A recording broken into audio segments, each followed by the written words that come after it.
ఒక cinema publicity campaign చేయడానికి రకరకాల కొత్త కొత్త ప్రక్రియలు చేసి మనం ఆడియన్స్ రీచ్ అవ్వచ్చు.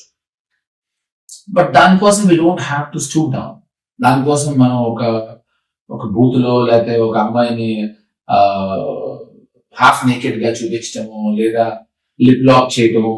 ఇప్పుడు ఎందుకు why I'm talking about these things అంటే, recently I been part of ఒక క్యాంపెయినింగ్ లో అన్పార్లమెంటరీ లాంగ్వేజ్ తో జరిగిన ఒక ఈవెంట్ లో I been part of it. నేను అప్పుడు యాక్చువల్లీ లేచి వెళ్ళిపోయి ఉంటుండాల్సి. ఇప్పుడు చాలా ఇన్నోవేటివ్ పబ్లిసిటీ 3 Idiots అనే సినిమా వచ్చింది. ఆ సినిమాకి సౌరవ్ గాంగూలీ మన ఇండియన్ కెప్టెన్ పోలీసులు కంప్లైంట్ ఇచ్చాడు. ఎందుకంటే రోజు ఒకడు వచ్చి బాగా ముష్టివాళ్ళు గడ్డం పెట్టుకుని రోజు సౌరవ్ గాంగూలీ ఇంటిని చూస్తూ కూర్చుని ఏదో ఇలా బైనాక్యులర్స్ దగ్గర చూస్తున్నాడు. ఆయన పోలీసులు వచ్చి తీసుకెళ్తా ఉంటే మొత్తం అంతా మీడియా అంతా వచ్చారు. ఏంటో మామూలుగా ఒక ముష్టివాడు ఎత్తుకెళ్తూ ఉంటాయి, ఎందుకంటే ముష్టివాడు ఎవరు కాదు, ఆమీర్ ఖాన్. సో ఒక 4 రోజులు అతను గెటప్ వేసుకుని అందరినీ అటెన్షన్ గ్యాదర్ చేసి గార్నర్ చేసి, సో ఇదో innovative publicity.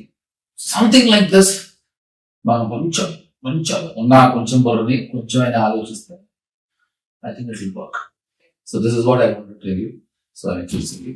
Thank you so very much for listening to me. Thank you.